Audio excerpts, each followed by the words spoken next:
Okay, can you hear me okay? Yeah, Okay, beautiful. I'm just checking.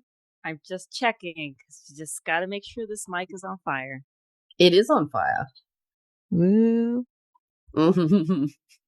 Okay. Well, I welcome everybody. What? I just saw that Yes, your Melanie? sweater. I just saw it was from like a bookish thing. Steamy lit, was it? Yeah, my shirt? Yeah. Yes, it is. It was indeed. This is a volunteer shirt I got for free. They just handed it to me at the end. Sorry for So I derailing like your free intro. things.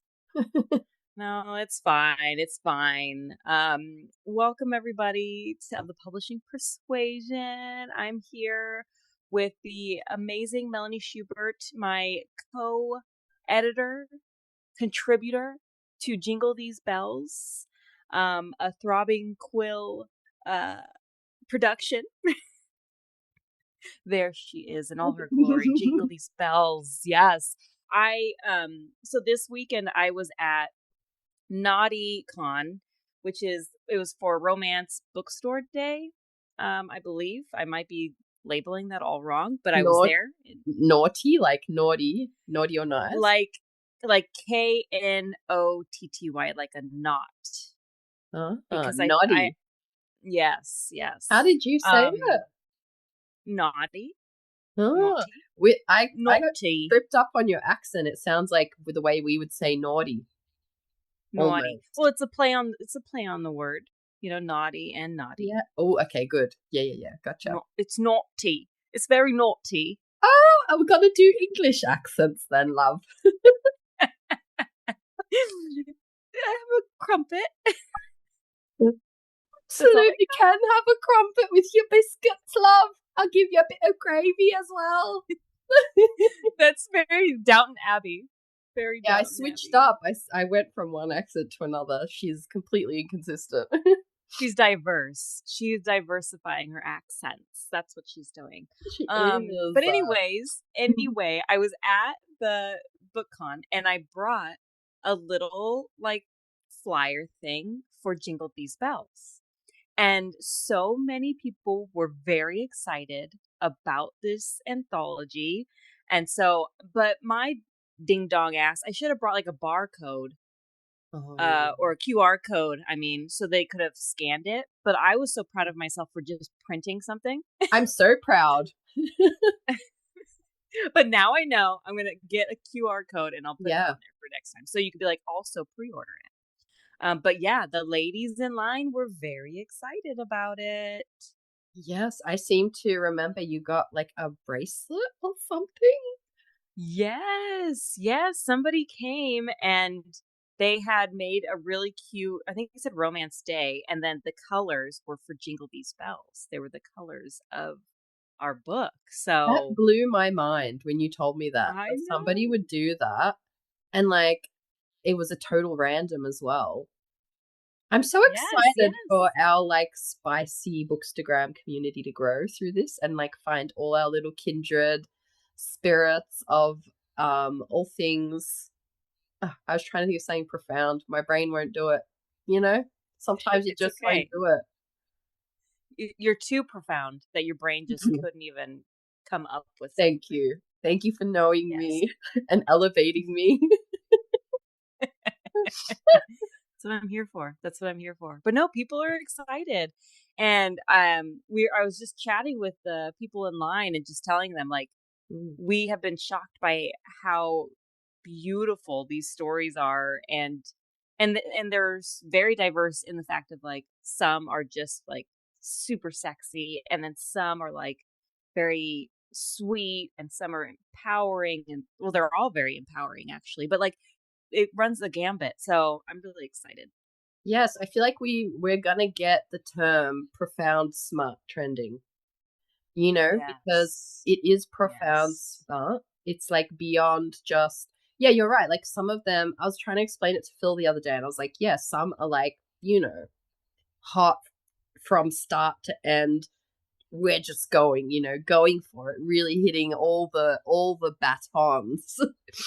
um, and then others are like, you've got the story, and then you've got the open door scene. We really do have that range. We're gonna have our Flaming Bells rating from 1 to 7. And we absolutely have stories that go all the way up to 7, is what I'll say, you know? Oh yes, baby. Yeah, we do. They go all the way up. I was cackling when you did your recent read through of mine, and I was like, you never want to like oversell it. So I was like, maybe like 5 or 6 flaming bells. I was like, I don't know, like I didn't want to like, and you're like, no, girl, I'm thinking like definitely 6, maybe 7. Yeah. Well, I think you upped the heat factor from the last time I read it. I think a few more things were added. So yeah. A few more things were added, a few more things were obtained, a few more And things were put it in places. Yeah. The things we're thinking. yeah, we're having So fun, yeah, listeners. We are having fun being a spicy pub house. Yeah. Who would have thought? This is where our lives would take us. But I am sure happy they have taken us Yeah, this me place. too. I'm Yeah. so happy they've taken us here. It feels like, I don't know, peak humanity or something. We've Just really like evolved. Yes. unexpected goals that like take you by surprise and become like more fun and exciting than what you originally had. I feel like that's kind of what I was meaning by peak humanity goals. I don't even know. My metaphors are off, okay? As you can hear from my voice, I've been very sick. Yeah. Oh, yes. How are you feeling? Are you on the mend? Like, It's been okay. Just at night, I'm just like a coughing. That's why my voice has become so extra deep. But I feel like it's gonna play yes. into my favor in a moment when we read our samples. But before we go there, how have you been? I've been good. I'm working on something, a secret thing, Is it a and secret it came from out me of too? Do I know about it or not? no, I don't. Oh I my don't think you god. even know it yet. Oh my So I god. got. Well, I can't tell it you guys what it is, but I Stop. got yeah, but but the thing is, it's a secret thing for a potential thing. So it might not even be a thing, but we're trying to do the thing. Oh my So god.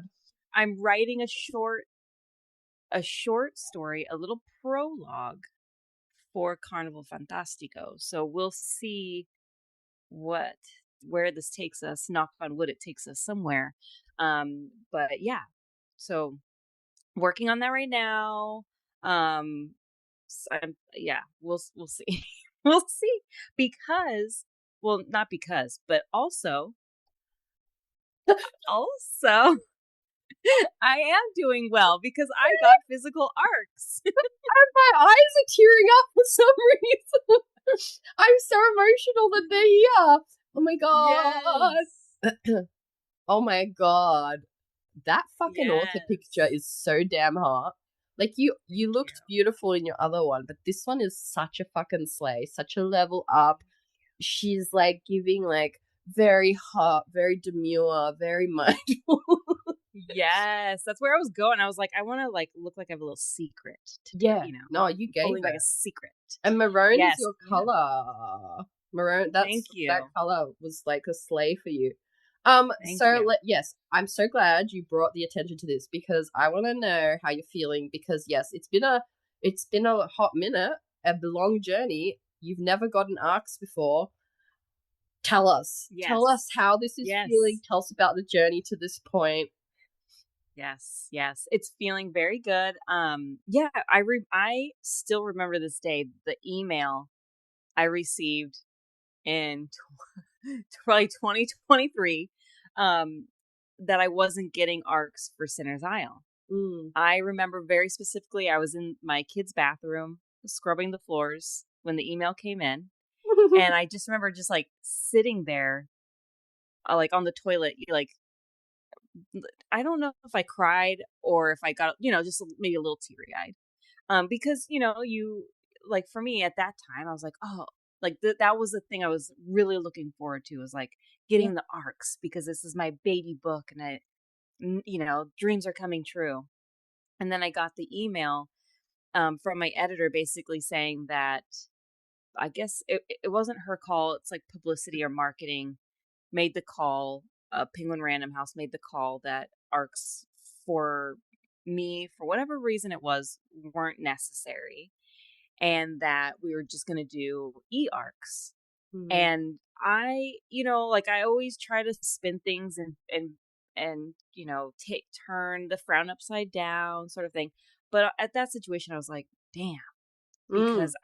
because right around that time I had been listening to a publishing podcast, and they had basically said, if you don't get physical arcs, you're screwed. And Good so it was bad memory. timing. Yeah, it was very Yeah. bad timing. Bad timing to be listening to those things for me.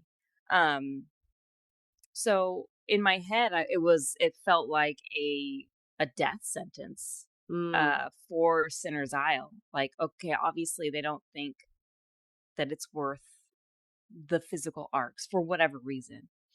But then I made do, and I got postcards with QR codes for the NetGalley link. Mm. Um, and then we get to A Cruel Thirst, and I'm thinking, well, surely for this one Yeah. that's so beautiful and people are really excited about. But again, I didn't get physical arcs for A Cruel Thirst. And so we made do again. We were doing our, working the angles, staying positive. So for this one, I did not expect it.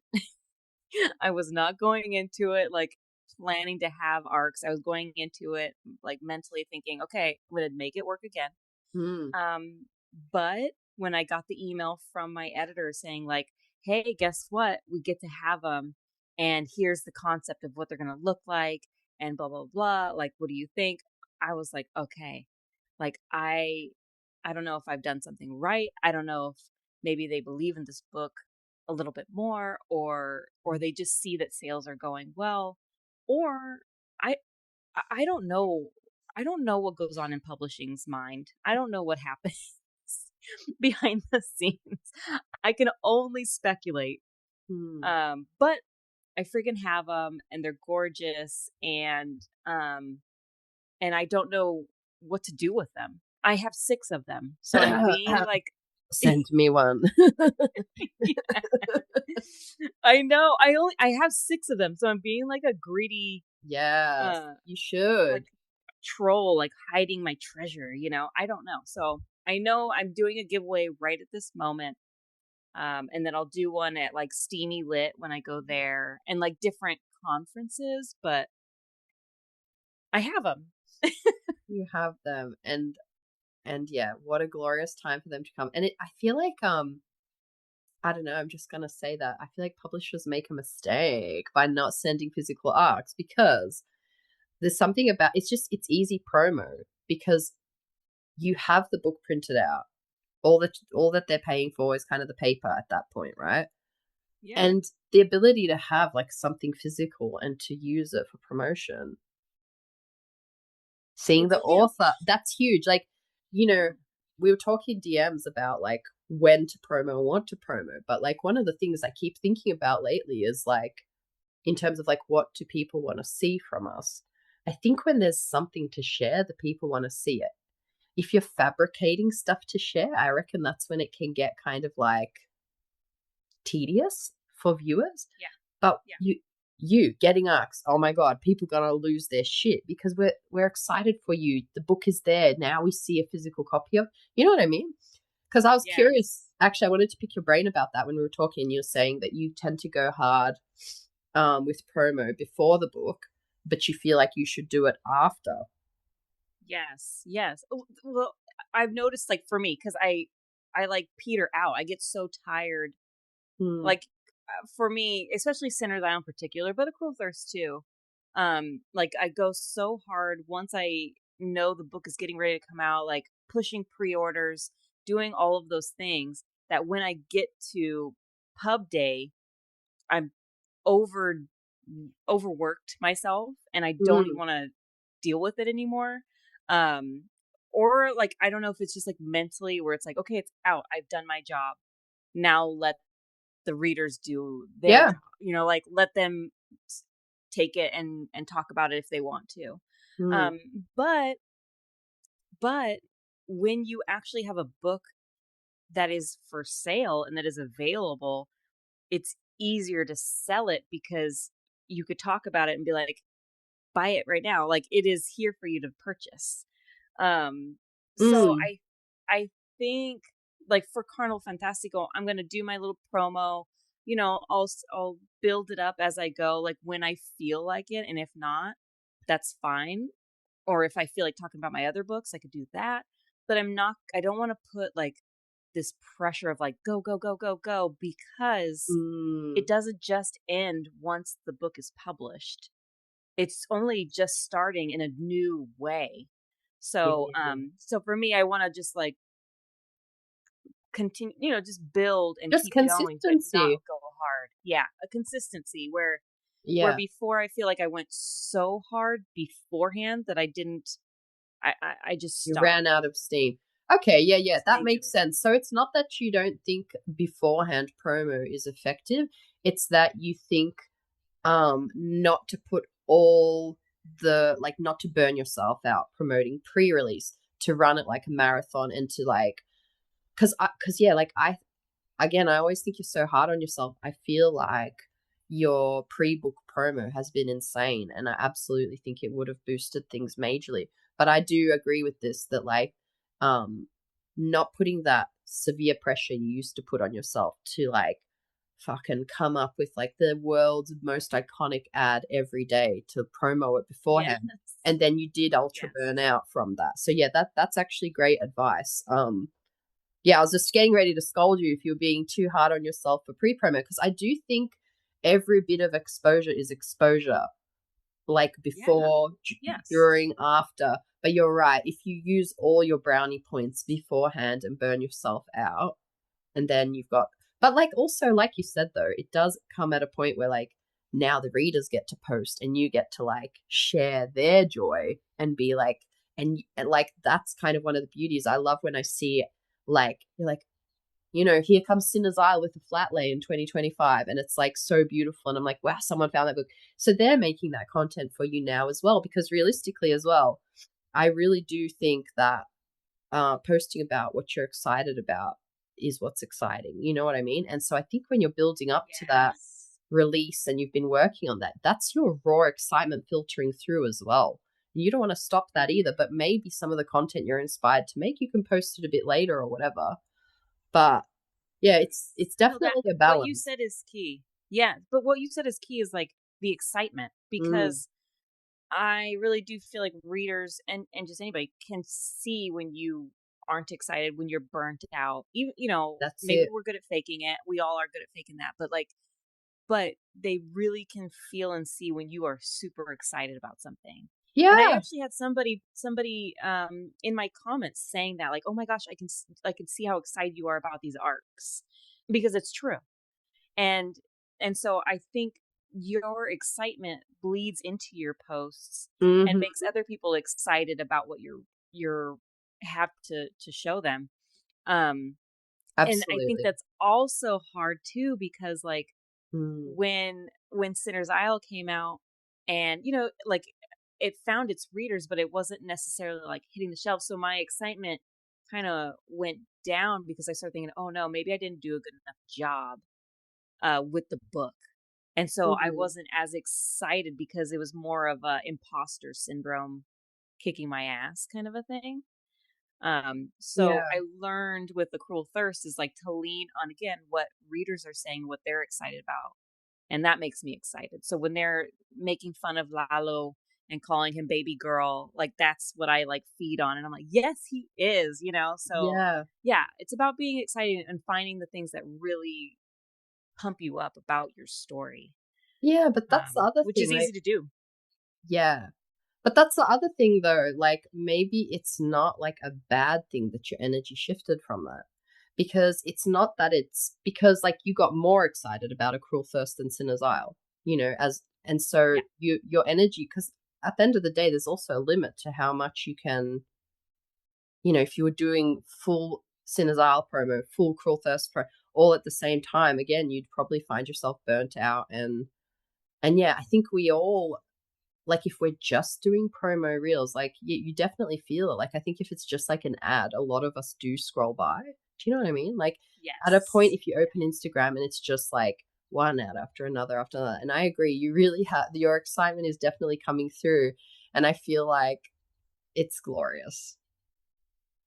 Well, thank you. Thank you very much. And I'm equally as excited for Jingle These Bells Yeah. because it's so freaking fun. So lots of excitement around here. So Lots of much goods. excitement. I've been having the time of my life starting to do these cheeky little cosplays of our authors' stories. I've roped my husband Philip into doing all these bookish cosplays. He seriously is our biggest fan. Like, honestly, I have some compromising outfits in planned for our coming photo shoots, but yeah. Oh my, Melanie was sharing some of the behind the scenes bloopers, and I had to like cover my eyes for some of these. Like, these two cannot, you got to keep these two away from each other. Like, please. I thought I shouldn't be watching some of these clips. Yeah. I love that reaction. And you know what? A few years ago, I wouldn't have been confident enough to share so much like personal, like, I don't know. It's definitely like more intimate, more personal, even though we're in cosplay. But I think you can kind of like, it's like our environment. But at the same time, yeah. So I have to add that for the listeners who've made it this far. Yes, you're seeing these cosplays, but there's more to come. Is all I'll say. Yes. There's much, Keep much your more to eyes come. peeled. We did not You don't want waste to miss our it. cosplays, is all I'll say. So, yeah, we've been having fun, but honestly, it really is coming from that place of just, I'm so fucking excited about these projects. And I really wanted to find a way to, like, I don't know, just maximize the joy and maximize the reach and just have fun and get the word out there. So, It's getting out there. You're making sure it gets out there. The one of you for Gabriel's one, the wig my is boy wig. every time I see, yes, because it's got like little bangs. Like it looks like it's meant for, I don't know, maybe a 90-year-old grandma or something. Like it has bangs, and it like it My kills boy me. wig. Yeah. Okay, the thing is, I probably didn't style it the way it was meant to be styled. Oh no, that was perfect the way you styled it. Like It that was was meant meant to to be be for like me. okay, that's the wrong way. It was meant to be like a curly boy wig, but I absolutely agree with you. From the side, it really gives it's my round face though. Like if you just look at the top, and if I had a more angular face, you know, that's why I put the facial hair on. The facial hair wasn't in the book, but I was like, without the facial hair, I'm just like, you know, I'm like, I look actually like my friend's mom, Sonia Mull.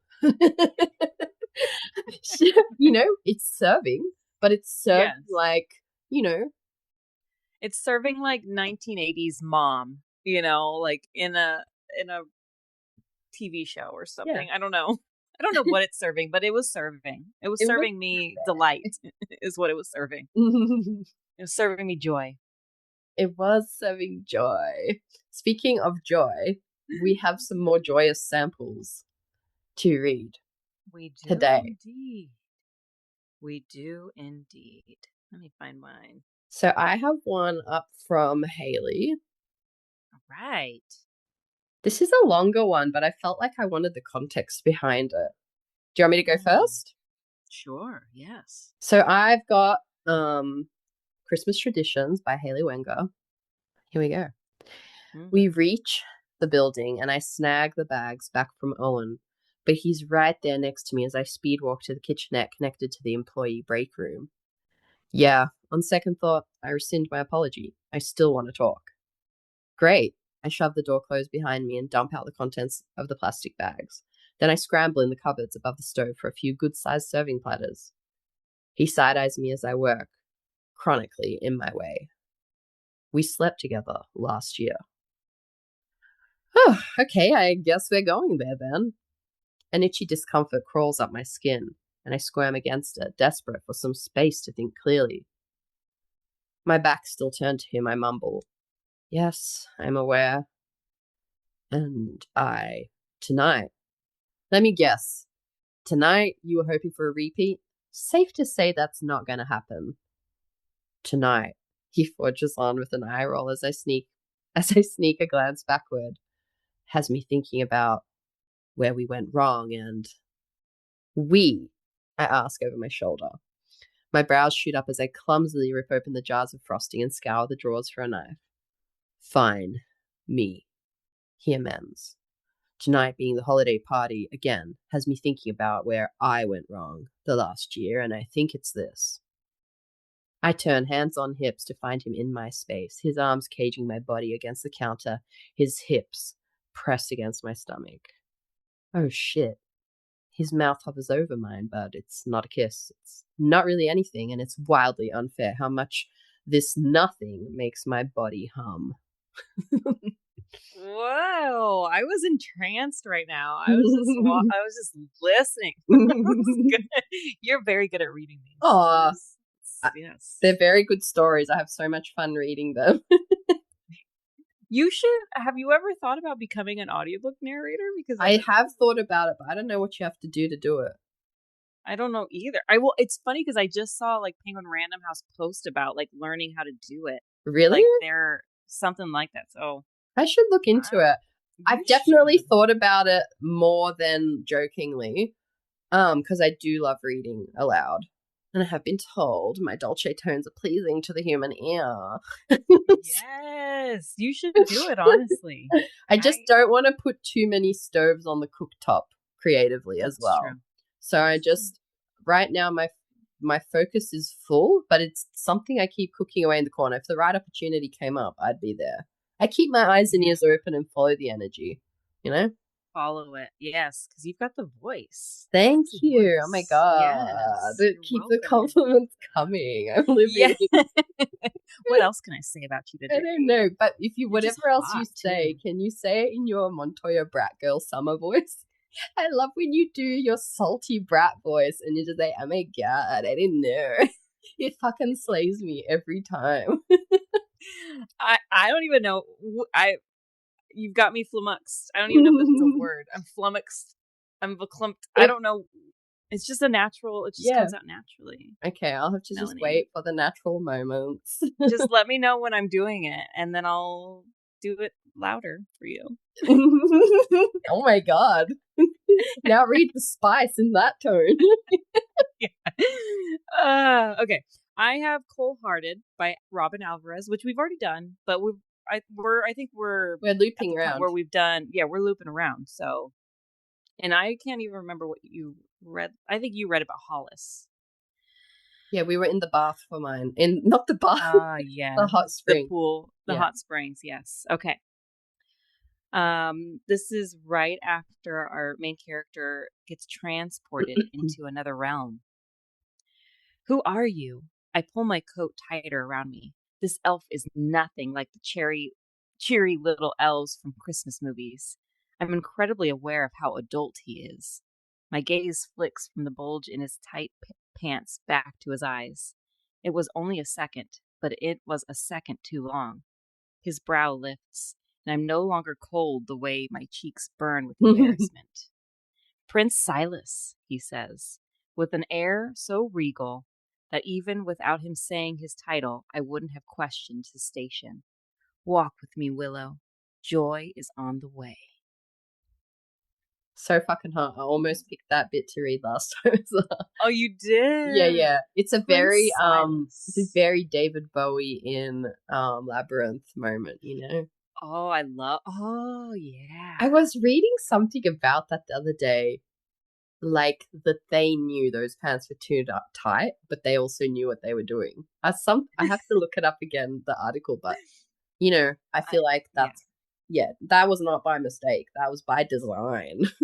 Oh, nice children's movie. It's never just for the kids though, is it? They always they know the adults have to suffer through, so they gave us David Bowie's elf pants, you know? David Bowie's David Bowie. Okay, so my second sample is from a story called Dashing Through Me by Angela Montoya. Oh, no. And I'm going to use my recovering from the flu voice to full use for this one. Yes. That's it, he says. That's Wait, can you do it in an American voice? oh shit, can I? That's it. I don't know if I can do a guy in American voice.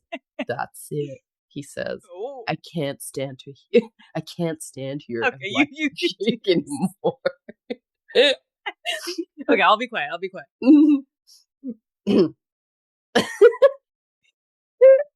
How do I recover from that now? I'm Because it sorry. I won't also listen. dashing, like my guy American voice sounds like more like a Connor or something, not like Okay, a. you stick to your Aussie accent. Okay, Stick to my your bad.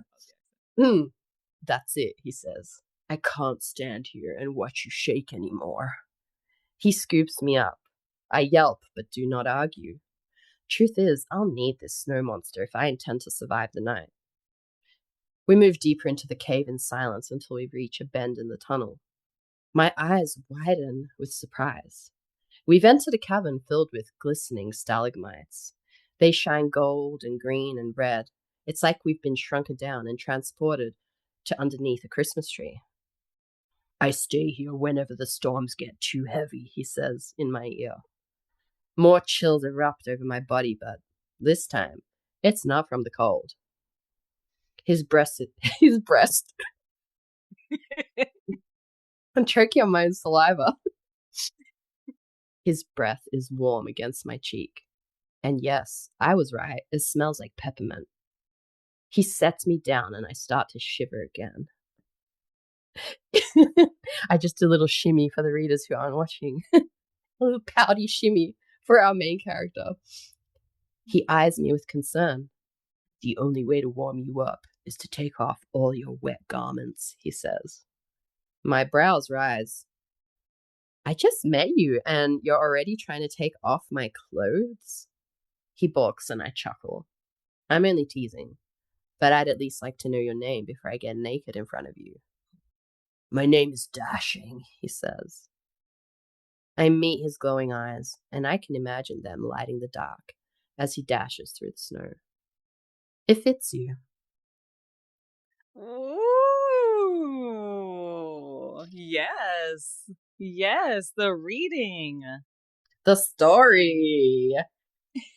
The story. I'm so glad you went with fantasy for yours. I love that we've got some fantasy monsters in this anthology.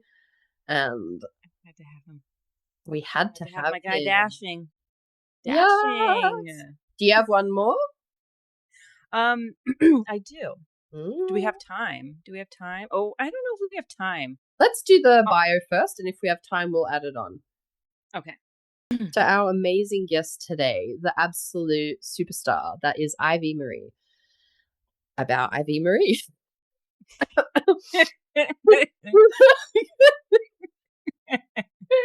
I don't know what was with that 90s segue, but we're going with it. Ivy Marie was born to a Peruvian mother and a Chilean father in Miami, where she acquired a penchant for afternoon cafecitos and developed an all-consuming obsession with books.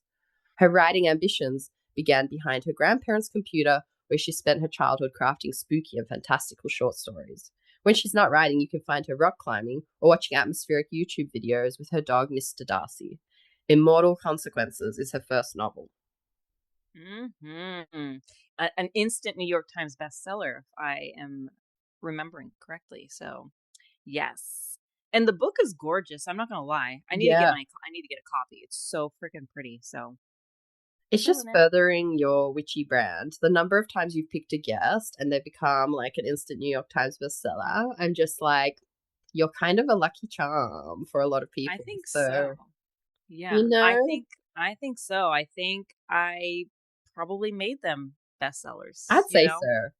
so. I'd say so. She's a powerful witch, you know. It's It's a true. coveted place to get chosen by the Grand Master, Angela Montoya. I I think Grandmaster is a white supremacist. Oh my god. Well, we won't use that one. Or maybe it's Grand Wizard. I don't know. It's something stupid. I think it's Grand Wizard, of course. Oh my Men and god. their isn't that so stupid? Anyway, Fucking, it tracks though. It yeah, it it does. really fucking tracks. All But right, yeah, well, that's me. The Grand High Witch. Yeah, I like that. I like that. We have I 2 am the minutes grand. if you want to squeeze if you want to squeeze your story in, or we can leave it for next time. Yeah, I'll wait till next time because it's a little bit longer. Okay, It's let's our save it. Krampus, our Devona Oh yeah, Krampus let's one. save it for So when we can have the full bobs and whistles. yeah. Oh, we have Ines this week, so I'll have to get Oh my questions going for god. her. Yes, I can't wait to have her on, honestly. She's so talented, so She we'll have is. to whip up some good questions for her. I agree. Special Inez questions because she's one of our oldest and most powerful fans. Like, really, like, she's been Yeah. with us from the start.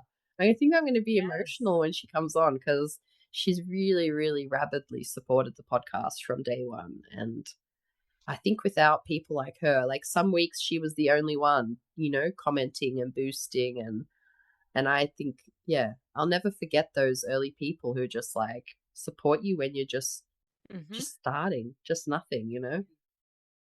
Yeah, she's our queen. She's so special, so I think it's gonna be freaking fun. It's going to be so fun. And speaking of Yeah. queens, we invite you to join us now. Hi! Hello. Oh my gosh, look at all the books behind you. Ta-da! A floating Amazing. shelf delight. That is a glorious, glorious array. Oh, thank you. I want to preface that like I lost my voice a little on tour, so I'm a little husky right now, but we're gonna make it work. Girl, we are here. I've just been sick, so my voice is extra deep Okay, and like perfect. super husky right now. So if we need to pause to cough, I can edit all our coughs out. Or Lovely. if you have to get water or whatever, or honey.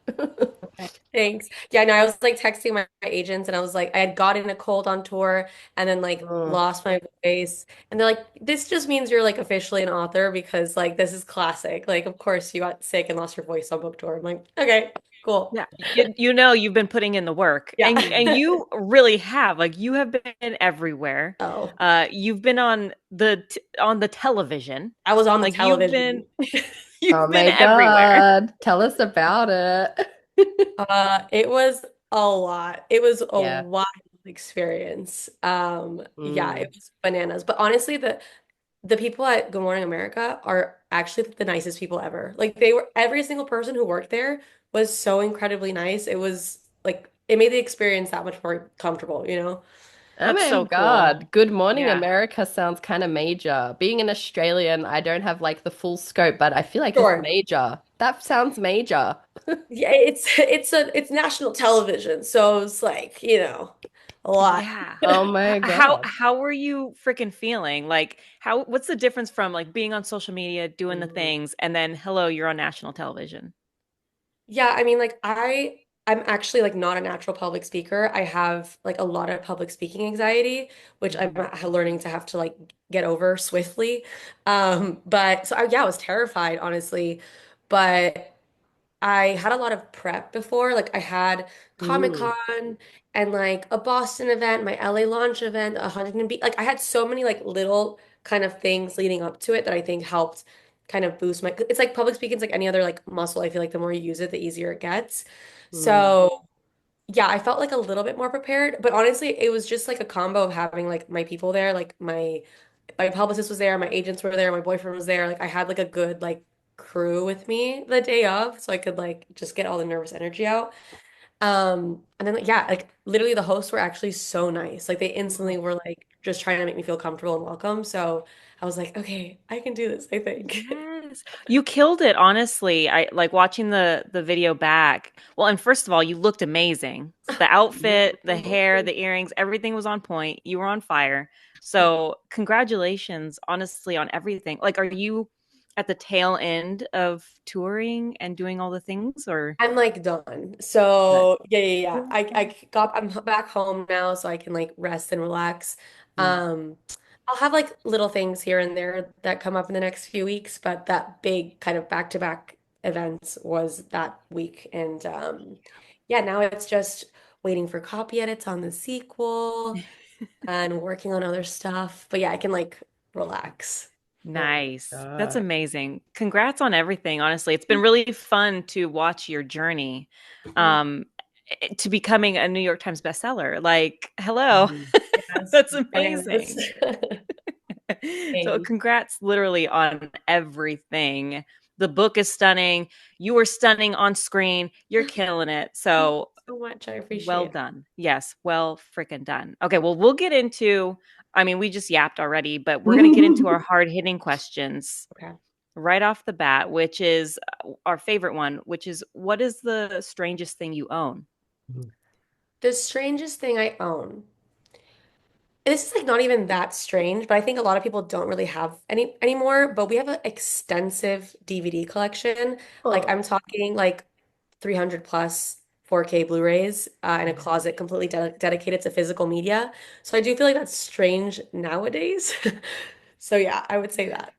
oh Heck my yeah. Do you God. still have like a DVD player in house? Yes, we do. Okay.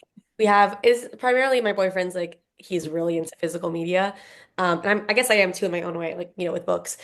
But yeah, we have like a special DVD player that also plays like I don't even know the word for it. It's like foreign editions of Oh DVDs. So it'll yeah. UK versions of those DVDs and stuff like that. Yeah. Oh yeah, because sometimes you have to change the zone and your Mhm. computer gives you like four goes or something. Did you know Yep. that? Yeah. Oh, interesting. Yeah, because at one point I wanted to watch something that was out in the States and it was like you had to change the zone of your computer. It was like you can only do this four more times and it will, Oh. so it's probably that it's to specifically play what zone it's Yeah. from. Some of them have protection. Right. It has like this like adapter inside of it that lets you play Ooh, different. Yeah, yeah. Interesting. I love I that. never knew this. I never Mhm. knew this was a thing. Do you have a favorite movie? Do you have a favorite DVD in the bunch? Ooh, yeah, probably the Before trilogy. We have the box set, Before Sunrise, Before Mm. Sunset, and Before Midnight. I don't know if you've heard them. Uh-huh. But yeah, that's like my favorite series of movies ever. And we have like this really cool like box set with like behind the scenes and stuff like that. So probably that one. I love this answer so much. I literally saw a reel the other day where this guy converted his basement into like a blockbuster video and they'll go and do like Oh, withdrawals themselves that night because there's something so precious about having like a physical version of something that's not I online. So agree. that's Yeah, it's very glorious. special, like be able to hold it and know that you can like have it for a long time or give it to, like lend it to someone or like pass it down. I don't know. Something kind of special about that. I agree. Yes. I love that. I Absolutely. do. Yeah. What is Yeah. something that you think about way too often? What's your Roman Empire? My Roman Empire, probably my dog, honestly. Oh. Like I could not stop thinking about him on tour and just being like, I need to go back to my little man. So probably my dog, because like even if I'm traveling or like, at a coffee shop somewhere, I'm like, I wonder what my dog's doing. So No. Okay, well now I need to ask, what's his name? What breed is he? What's his favorite food? so his name's Mr. Darcy. Oh, Oh, yes. Yes. And he is part golden doodle, part Irish wolfhound. So he has a lot of limbs, just a big dorky guy. He's also asleep right next to me. I would show you him, but I'm afraid if I move too much, he's gonna freak out. So no. I'll let him nap. Let Mr. Darcy rest. Yeah. Yes, he Yeah. needs a break, just like his mama. Yeah. I Mhm. love that. I freaking love that so much. We love dogs here on the Yes. show. You'll Mine hear is sleeping probably, there. yeah, yours is sleeping. Mine always pitter patters around. He likes to try and get on the show every once in a while, Oh, which, he's a diva. He does yeah, hot laps and he'll Superstar. come and he'll pause behind her and glare at the screen. yeah, he's more like a creep than a Love. diva. He just kind of creeps people out, and I yeah, they're like their owners, I guess. I don't know. It's okay. Yeah, we just stare at people. It's fine. Yes. But over to writing, have you always wanted to be a writer? Um, I think I didn't know that I could be a writer, but I've always like Hmm. loved writing in different ways. So I wrote a lot of fan fiction and short stories when I was younger. So like in middle school and even elementary, I was always Wow. writing fan fiction. And then kind of in high school, I got into music and I realized I could kind of like combine my love of music with my love of writing and started doing a lot of songwriting. I actually went to college for songwriting for a bit and did that out here in LA. Um, but yeah, I didn't realize that like my job could be writing. Like I didn't think it took me a long time to realize I could try to become an author. Like that didn't even seem like a viable option in my brain. So yeah, it's not like I always knew I wanted to be a writer. I just didn't even know it was something I could be, but I've always loved writing. So it was always a part of me in some way. Yeah. Mm. So take us through your writing journey, like from when you decided, like, I'm going to actually do this to where you are now. Like, what was the thing that really got you going? So, during COVID, as we all had a bunch of free time, I just started kind of thinking about why I felt like something was missing with songwriting. I'd been doing it for quite a few years, but there was always something about it that I always wanted to like delve deeper into the story, delve deeper into like the characters I was writing about, because I rarely wrote about myself. I wrote a lot, but like I'd like to like make up scenarios and like make up kind of characters to write songs about. And I think I realized that that's like the piece I was missing, that I wanted to expand on that creative process. And I remembered like, okay, well, I used to love writing fan fiction and short stories and kind of longer format fiction. So why did I ever stop? So I just started to, dabble in that again around that time. And the second I started writing a book idea, I was like, it like clicked in my brain. I was like, oh, like this is what I loved to do. Like, why did I ever stop doing it? So yeah, I for like 2 years I started and stopped countless ideas as many of us do. But I think I was just kind of regaining that writing muscle again, Mm. after like having not, been doing songwriting for so long. So yeah, I just like started and stopped ideas, kind of figuring out what I like to write, very much, in that realm of fantasy because that's what I loved to read when I was younger. And in May of 2022, I actually have the text still I sent my friend where I just kind of popped this idea popped into my head for, what if there was a dark academia school book set in a magical school in the afterlife or something like that. And I think her response was like, say less, like do it. So Mhm. I started just, didn't even think I was going to publish it. At this point, I was just writing for the love of it and just because that's what I wanted to do. I'd gone back to school actually and was trying to get like my communications degree to get like a big girl job, because I'd been working in retail for a decade. So I had no intention of like actually publishing it. I was just writing it. Wow. But when I finished the draft in like 3 to 4 months, I had that realization of, why don't I try to get this published? But I had no idea how. So I did Google how to become an author because I had no idea how. Um, and yeah, I realized there's actual steps that you could take. So I learned about querying, kind of got involved in the writing community online. Mm. Um, and it just so happens that, kind of all snowballed from there. About 2 months after I graduated, I got my book deal. So I did, I went back to college. I'm really glad I went and I got that degree, but Mm. ultimately I ended up just, going full time with the book, and here we are. Wow. Yeah. Yes. Oh my God. What was your Love it. query journey like? Um, it was kind of fast. I think it Mm. was like 2 months of querying, Amazing. which, it's for, I know some people who got an agent in like a week, and people who are querying for a year. So it just, it always depends. Mm. But yeah, I mean, tons of rejection. I sent it out to like 90 agents, I think. I was like sending that off to anyone who wanted to Yeah. read it. So I got one initial offer, great agents, but also the three offers I ended up getting were all agent duos, which I thought was interesting. Mm. That It, is interesting. isn't that weird? It's like all of them were duos. So Mm. the first duo was great, but they kind of opened up the floodgates for like other people to be interested. Yeah. But ultimately, I ended up having conversations with three different duos. And yeah, when I talked to Errol and Gwen, my agents at UTA, it was like instant. Like the second they came on the screen, I was like, yeah, it's them. Because it was just like that, like, I don't know. It's like that emotional connection I was looking for because, yeah, ultimately, if you have really impressive clients, that's cool too, Mm. and you obviously want to consider that in, their work history, but all of them were impressive. I just wanted to have that feel like I could actually have like a human connection with them so I can feel like I can really trust them not only with this book but my career. Um, so yeah, the second I got on the call with Aaron and Gwen, I kind of knew it was going to be them. So yeah, and then I signed with them. I think I started in December of 2022 and I signed like early February of 2023. Love that. I Amazing. love it. Yes. That's always like it's always so fun to hear everybody's querying journeys because everybody's Mm. so different. And yeah, it's just like one of those things where it's hell no matter what. Like even if it's only a day, it's still Sure. hell. The waiting is agonizing. Yeah. Yes. Oh my gosh. How was being on sub for you? Was it a fast experience as well? Yeah. I still, as you say, any sort of waiting period, I'm like, staring at, refreshing my email every 5 seconds, Mm. every possible like doubt that could go through my mind is going through my mind. But yeah, we actually got our first offer 2 weeks in. Yeah. Yeah, and the cool thing is the first offer we got was Delacorte actually. Okay.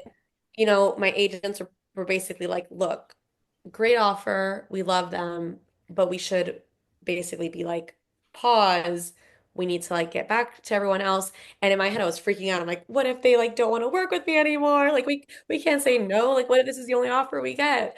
But ultimately, obviously, my agents knew what they were doing, and that was the right choice, because we ended up going into an auction situation after nudging everyone else.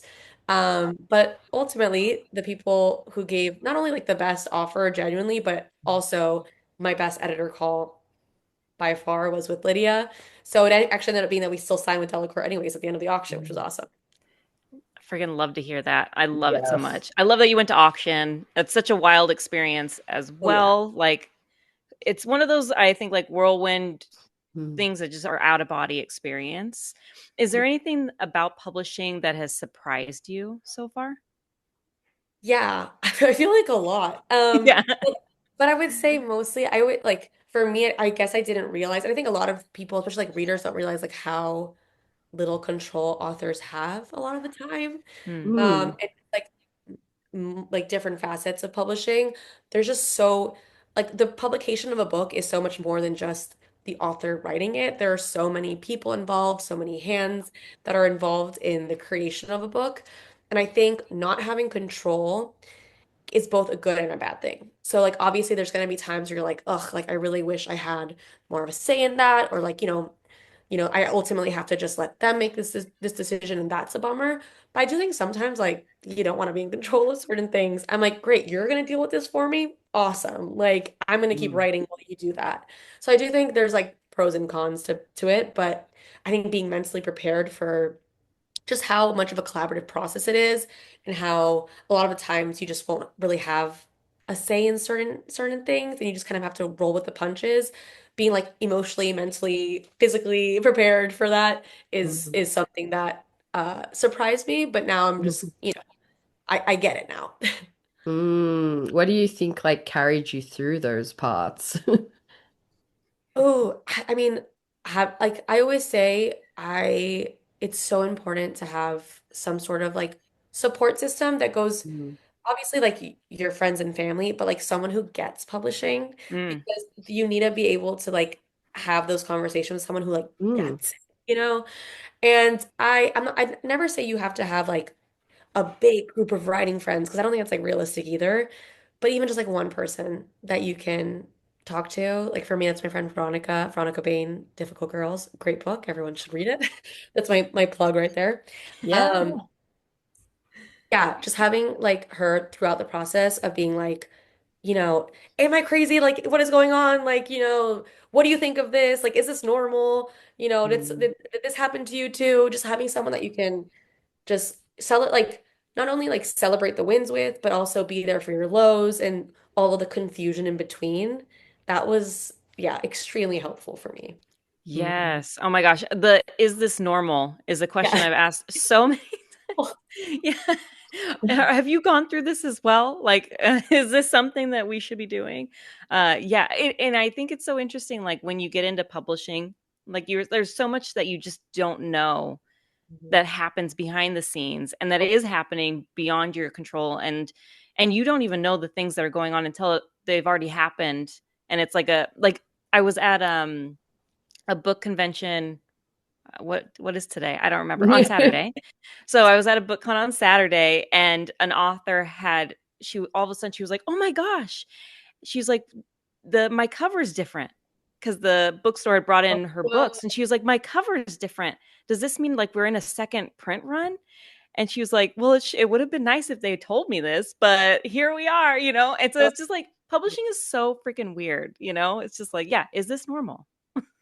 Love that. Yeah, I mean, at least we're not alone, you know? Like it is kind of just sometimes things happen and you're like, "Oh, okay, cool, that's happening. All right, here we go."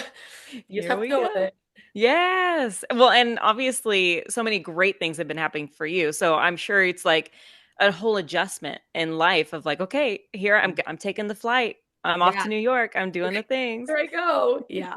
That's definitely been like it's I was saying it's like the best kind of exhaustion I've ever felt, I think, you know, like obviously it's like Mm. a lot mentally to kind of, to go through something like that, even if it is a bunch of highs, like that is like emotionally exhausting in its own very specific way, you know? Mm-hmm. Absolutely. Now, Yes. you're so amazing on social media. You have such a great presence. Is there any advice that you would have for us authors who are on social media and maybe sometimes we just don't know what to do with ourselves? Well, I also don't really know what I'm doing half the time, if that's any consolation. Mm. Um, Honestly, for me, it's been truly just like consistency and posting honestly like what I want to post. I think if you worry too Mm. much about like the algorithm and like you're gonna drive yourself insane because the algorithm is you cannot figure it out. I can't figure it out. It's not like I found out like this like equation to like, oh yeah, I have to post this kind of video at this time. I still have no idea why certain things pop off and certain things don't. So I ultimately just like focus on the stuff I want to post.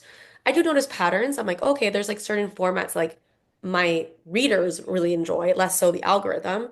And so Ah. I will, Mm. recycle that kind of format of that video, over the course of a few months. So I'll be aware of those kinds of patterns, but ultimately just like consistency and like connecting with the people, like, on your online community. I didn't start posting on social media because I was like, I'm gonna go viral. Like that's it, Mm. I don't, it's so difficult to actually like go viral. It's like if that's your goal going into it, like good luck because it's gonna take a while. Mm. For me, it was so like I got this book deal. I know I was a fangirl before I was a writer, and I know how important it was to connect with like readers and the author and just have this like online community. So I was like, okay, let me try to foster a sense of community with readers as early as humanly possible. I know my book isn't going to come out for 2 years, but like, screw it. Let me just post and see, if people are interested or excited about this Mm. book. And I just feel like it like kind of naturally snowballed from there. I love that. Do you Yeah. feel like you do better when you post about your book or about your author life or like a little bit of both? I think a little bit of both. I do think posting about writer life specifically targeted for other writers does to tend to do well, especially if it's about like your publishing experience. I think people are really eager to connect with other writers and learn from people who have already gone through the steps that maybe they haven't gone through yet. So every time I post about like, 3 years ago I was, started writing this book and now I'm have a book deal with, blah, blah, blah, blah, blah. People really like those because they're like, oh, someone who's gone through Mm. it, someone who like I can do that maybe one day. So like let me follow their journey so I can see that, see kind of behind the scenes. So I do think those tend to do well for that specific demographic. But for actual readers, I do think it's a little bit more tricky. I think people really, I know, people are always kind of posting about tropes is in, the full book. But that's honestly like the easiest ways to market a book. Truly. Like I would love to give you the full synopsis of my book in 10 seconds, but I don't think I can do that. And that's a lot of reading. Mm. So I think people want something that's going to capture their attention within those 10 seconds. And then you can be like, great, the full pitch is in the caption. You can go to my website to learn more about the book, but you kind of pull them in with those, quick 10-second videos. Those tend to always do better if I'm trying to actually promote the book itself. Something like quick, surface level kind of eye-catching tropes, maybe like a cool snippet from the book with like aesthetic photos. Something fast is usually what gets like actually book attention. That makes Mm. sense. It gets me every time. I love the ones, like especially the one you were saying like 3 years ago. Those are I can't ever skip those videos. Anytime I see something, I'm always like, yes, this is the Mm. best. Like killing it 3 years ago. Here's where I started, and now look at me. They're my freaking favorite. So yes, keep posting those for me. Okay, well, let's take it to the book because for those who don't know, Immortal Consequences is out into the world. Can you tell our listeners what it's about? Yes. So, Immortal Consequences is a dark academia fantasy set at Blackwood Academy, which is a magical boarding school in the afterlife. And their readers are going to be able to follow 16s as they compete for the decennial, which is a once in a decade celebration that consists of four magical trials. And whoever passes those trials and wins the decennial is awarded with a choice. They can either put their soul to rest by crossing over to the other side, or they can join the magical elite but stay trapped in purgatory forever. Dun Oh dun my dun. God. That sounds glorious and like all the tropes we want and need and live for. Is there something that you hope your readers will get out of it or take away from reading this? Ooh. Yeah, I ultimately like I mentioned, I was such a fangirl before I was a writer. And for me, fantasy growing up was such like a comfort and a way of just like finding community and finding solace in like the craziness that was adolescence, you know? Mm. And I think being able to offer that same feeling to someone else is like my job as a writer is done. If you can find comfort in this book, if you can feel like you can escape into this fantasy world, I feel like I've done my job. So yeah, I'm hoping they get that kind of all-consuming, sweeping feeling I had when I read fantasy Mm. as a teen. And I guess there's also like very much like an emotional core threaded throughout the book. It's very much also, there's like romance and action and all this stuff, but it's also very much a book about grief. And I think there is like a quote that I always say kind of like encompasses the emotional theme of the book, which is I always butcher it. Let me try to get it correct. But it's grief isn't the villain. It just wants to remind you that despite the heartache, sadness, and loss, there was also once love. And I think that is, yeah, that's like also the kind of the emotional takeaway I would love readers to have as well. I'm a, Damn, that was good. I would just need to like digest that for a Yeah, second. I know it's a heavy one, but like Beautiful. it's like the emotional core that I hope people come out with. Yeah. Oh my Mm. God, that's stunning. So good. Do you have that printed anywhere? Because I think it needs to be everywhere. In the book. Good. Yeah. Yeah. Perfect. Yeah, Highlight that. Under the Oh, floating shelf, I seem to see a gap where a beautiful script could lie. you know what? That's not a You bad idea. know? I love Oh, that idea. yeah, it Yes. needs to happen. Oh, I want to hear a little bit more about what inspired you to write this book. Um, there's like multiple kind of parts to it, but I always knew I wanted to write a magical academy setting for my debut. It's one of my favorites. It's something I was very like emotionally connected to. So I was like, I want to, have this sense of nostalgia, but also make it unique. So find a way to kind of give this almost like a dark gothic spin to it, because that's just what I gravitate towards in media. Mm. So I just kind of started brainstorming. And honestly, I was just like walking around my apartment, and one day, just like Magical Academy and Purgatory popped into my brain. And I immediately sprinted to text, my friend, hey, like, what do you think about this book idea? So there was that. But then also, kind of the thing I wanted to create with the setting was this kind of claustrophobic feeling. And I really wanted it to feel like the characters were existing within this liminal bubble that not only the characters were trapped in, but the reader was trapped in. And I Oh. think having this like liminal world of purgatory really helped convey that. Also, I'm from originally from Miami, but I spent like a very uh cold winter in Boston when I went to school there for the first time. It was like my first winter, like New England winter ever. And I remember I was walking like right before a blizzard, and I was, like among the like ivy drenched campuses in the middle of night, and it was dark and it was snowing, and there was this feeling of like complete isolation and almost a little bit of fear, but also like realizing how beautiful and ethereal everything felt. And whatever that feeling was, I wanted to put that in a book. Yes. So yeah, that was like the combo. Bottle that shit Amazing. up, put Yeah, it in, like I pour it know. on the pages. That's Mm. Yes. exactly the vibe I was going for. Oh my gosh. You like set the scene so well. I was picturing it like you just walking, Yeah, yeah. the snow fluttering. Oh my gosh. Yes. Okay. This makes me even more excited to read this, honestly. I'm assuming obviously it's an audiobook, right? Yes, there is an Okay. audiobook. There's six voice actors, so which is super exciting. Love Yeah, that. yeah. Six Okay, voice perfect. actors. They're fantastic. It's so good. Yay. I'm surviving off audiobooks, so this makes me so thrilled to hear that there's six different Yeah. actors as well. I freaking love that. Okay, I want to take it back a little bit to your journey. Can Mm. you tell us like what has been the hardest part of your journey so far? Ooh, the hardest part. I think kind of being confronted with the fact that it's kind of like I don't mean for it to come off sad, but like I think we as authors, like I always had like a lot of imposter syndrome in the beginning. Mm. And you would think with like continued success that would go away, but it doesn't. And sometimes it actually gets a little worse.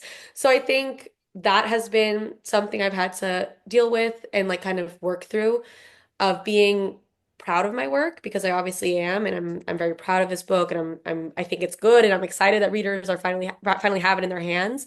But also, yeah, becoming confident in my more confident in myself and confident in the fact that I am an author. I think there's something about me where I'm like, that's my job. Like that is how I make a living. That is something that I kind of like internally like struggle with. I think because I struggled so long, like I worked in retail for a decade, very lost, unsure what I was doing. So I think a part of my brain and my body maybe is still in that kind of survival mode. Yeah. And it's like, girl, you don't have to be in that survival mode anymore. So that's kind of been like a bit of a dissonant kind of thing within me that I've been working through. So I think Mm. that's kind of been difficult. And also another random thing is I was very much a reader before I was a writer. So kind of learning that I can no longer be involved in reader spaces like I normally was is Mm. it's like a bummer. But ultimately I do have to be like, yeah, I'm no longer just a reader. I'm also an author.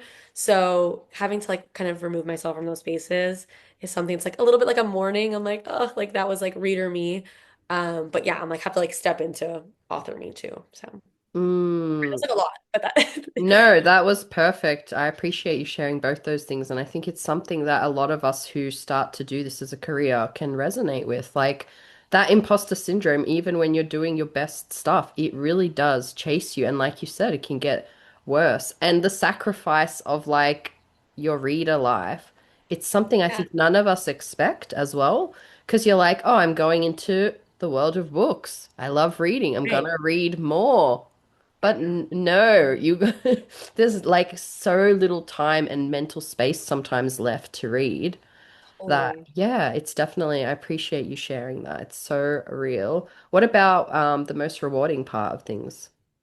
Oh my gosh, there's so many. But I would say like going on book tour this past week and meeting readers, that is so like incredibly cool. And I don't know if I'm like ever gonna get over it. It's just so special to be able to connect with these people who, I mean, I had people who have been following me on social media for like 2 years come on tour and like meet me. And that to me is like so wild that you stuck with me for 2 years and there wasn't even a book yet. Like you're just following me based off of social media. And again, like that was me even when I was a teen. Like I like loved, I was such like part of book fandoms and book communities and wanted so bad to like meet authors on tour and being able to now have that connection with readers is just so incredibly cool. And that's been so rewarding and just makes me so incredibly happy. So yeah, that's Yes. like above and like yeah, it's just the coolest. And also just like seeing people like connect with the book in the way that I'd hope they would and have that kind of emotional connection to it. Yeah, it's like priceless.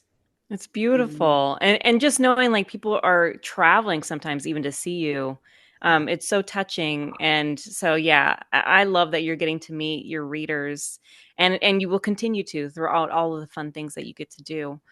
Looking back, at all you've accomplished, what advice would you give to a younger version of yourself, like before you started this journey? Oh man.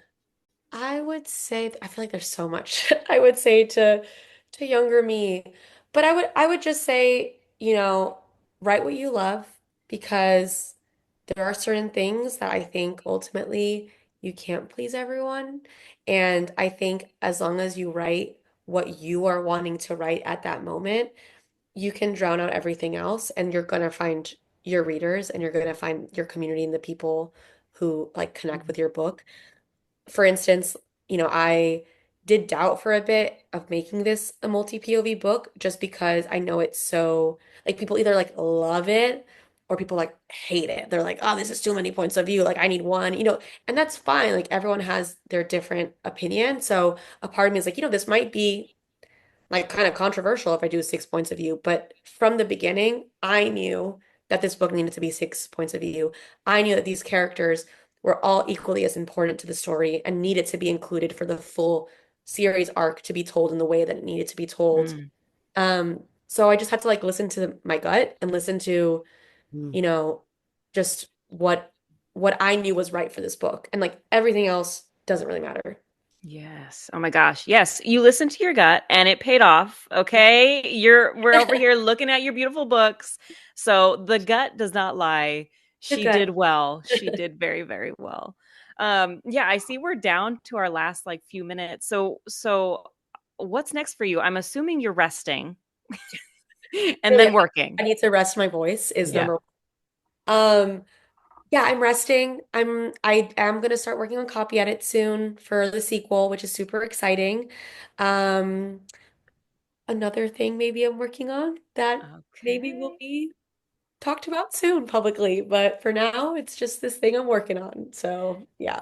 Very exciting. Very exciting. Well, the sky is the limit. I mean, it's not even the limit for you. So we're so excited to see where you go next and to also see you rest, relax, and yeah, Yeah. take care of yourself. Cuddle with Mr. Darcy Oh, that's the plan. Yeah. all day and night. Yes. Oh my Well, God. Yeah, yeah, we thank you thank for you. joining Oh, us when your voice is hoarse. I'm gonna let you go. I'm not gonna yes, like thank you. I make was you. so excited when y'all reached out. So thank you so much. It was great. No, this has been absolutely our pleasure. We're so excited for you and your book. So, congratulations on everything. Thank you. Yes. Yeah.